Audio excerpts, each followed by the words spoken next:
Alright, by now you know the drill. We take a Pokemon, we talk about it in doubles. Let's get to it. So this time we have Salamence, and the question is what makes Salamence good? Well, to go back, Salamence was the number 5 used Pokemon of doubles in December 21 with usage of 21.29%. And yeah, alright, so what makes Salamence good? Well, I would argue that one of the biggest reasons is because Dragon Gem Draco Meteor is one of the most powerful nukes in PokeMMO doubles, and it's like the hardest to resist. Like it's coming, and there's so little you can do about it. Besides maybe switching in a Tyranitar or a Steel type, but even that is technically quite risky. Then Salamence does have Intimidate, which sets up the board position quite well. It's not as like it doesn't have the same longevity as like a Hitmontop coming in like multiple times, but it still can drop the attack of relevant opposing physical sweepers, which is always good. Then Salamence has a relatively good speed for doubles metagame. It's You might think it's only 100, but there isn't like that many things over 100 in like the relevant doubles metagame. Anyways, it's only outsped by Garchomp and Mienshao, and mostly those two, and then only like a Jolteon and Crobat. But there isn't so many things, if you really think about it, that are like very common. Then it has access, like, well, all dragons really, but it has access to a fire move. So, and because of Intimidate, it makes it actually a very good counter for Scizor. Then it has Tailwind option, which is a very useful move to support its team. And then it has a amazingly diverse coverage, such as like Brick Break, Earthquake, and Hurricane. I just show a few examples, but it gets Hydro Pump, physical flying type moves like Aerial Ace, if whatever reason you want to use that. And yeah, there's a lot of coverage that you can utilize. Even using like a physical dragon type move is a very reasonable, but we'll get to that in a bit.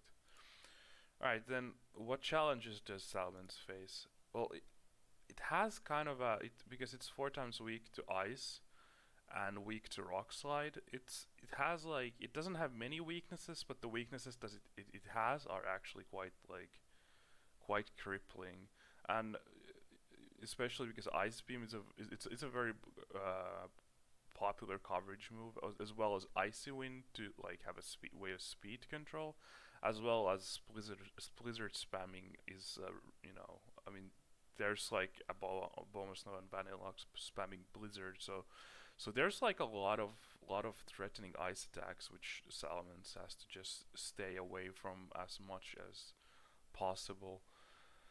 But yeah, that's mainly it. It doesn't seem a lot, but it when using Salamence, you notice that a lot of times you're playing quite on a back foot because you just are afraid of losing it in a one hit. Then what about nature and EVs? Well, as I said, I would say the main selling point of Salamence is its relatively good speed. So this is why I would argue that plus speed nature is just, I would say always preferable, but in this slide I would say generally preferable because you can always make your own ideas. But I haven't seen any team composition where Salamence being anything else than a plus speed nature was a good idea. Yeah, then because Salamence is prone to intimidate, I would say this is the main reason why Salamence is played mainly specially oriented. You can use physical attacks, like Salamence has a very respectable physical attack. It's just if it gets intimidated, it just eats the power away so much. So basically, if you don't use any physical attacks, which you can do, then use timid nature, and if you use physical attacks, I would suggest naive nature. Naive is better than hasty because Salamence is used a lot of times to check Scizor, and you don't want to like open yourself up to more bullet punch damage. So I would say sacrificing the special defense is more acceptable in this regard. And yeah, EVs is usually just max speed, max special attack, and in order to deviate from that, you need a really good reason. Then about the moves, and then I would say that the two or actually three main moves of Salamence are Draco Meteor, then a fire move, and Protect. So Draco Meteor is basically the one-time nuke that you have, and it's gonna do a lot of damage no matter what you're facing. And then Fire is basically to fulfill the coverage. Dragon Fire has like effectively perfect neutral coverage in doubles, so that makes it a very good pairing. Then last move, it's doubles. You should use Protect, and Salamence is also a mount that because it's so scared of many things, you want to use Protect just to buy time. And then last move, that is the most difficult part because it can be pretty much anything. Um, Tailwind has become quite a popular option. People are just using two attack Salamence and then Protect Tailwind, which I would incline to say is probably the best set, or rather, it's the set that fits the most themes at the moment. But there's also options for Brick Break for Tyranitar.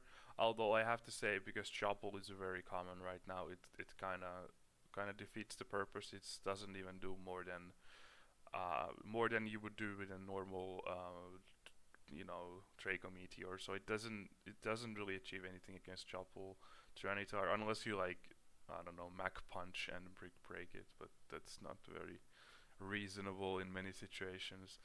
So yeah, and then you can use Earthquake, which is, I mean, Earthquake is always a strong move. Like there's many relevant doubles Pokemon like Chandelure, Metagross, Tyranitar, and especially if you're facing like two of them at once, then Earthquake could easily be the best move to use.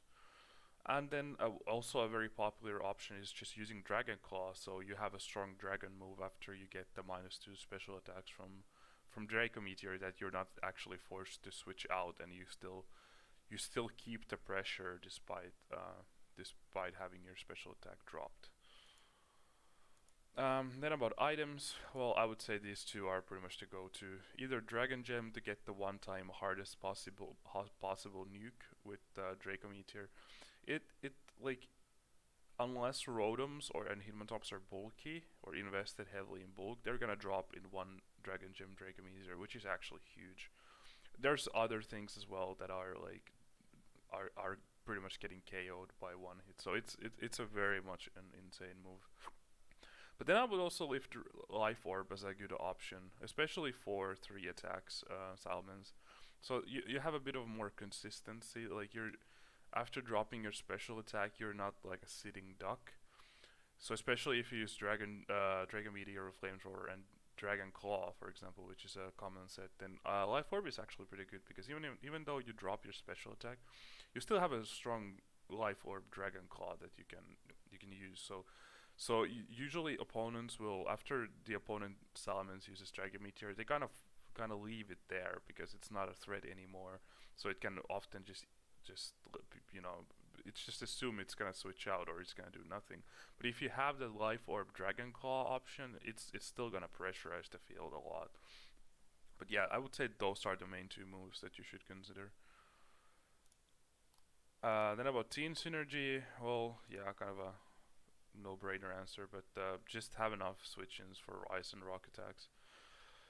Um, but in general, Salamence fits a lot of teams. I wouldn't call it as splashable as maybe like the Tyranitar and Hitmontop, but it if you need Intimidate, if you need a Scissor check, if you need, I mean, a Tailwind setter, if you need like a fast attacker that can like nuke opposing Pokemon, it's just use Salamence. And especially something that Salamence brings to the table is earthquake immunity. So if you notice that your team is extremely weak to like earthquake spam for, let's say, like Excadrill, or well, mostly Excadrill, to be honest. If you against Mamoswine, then Salamence is actually not a good counter. But if you notice that the opponent's Excadrill could be an issue, then Salamence is a pretty good way to improve that matchup to at least a little bit. And then lastly, counterplay. Well, ice attacks, just simply. But in general, I don't think you need that often like specific counters for Salamence. I would say most doubles mons have some kind of at least like a strong stab attack to to attack Salamence. I don't think I don't think you usually need to hard counter Salamence that much, just based on my experience.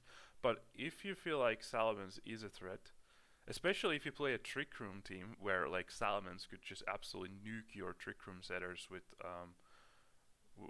that Draco Meteor, then I would highly suggest using Porygon 2.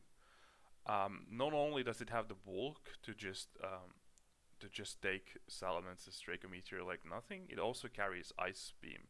So even if Porygon 2 like gets taunted and basically opponent use taunt and Salamence, then Porygon has Ice Beam, which just instantly pressurizes Salamence, even outside of Trick Room. So yeah, that's Salamence is one reason why I would highly recommend Porygon 2 in Trick Room oriented teams. But yeah, that's about it really about Salamence. Hope it was useful, and I will see you in the next one.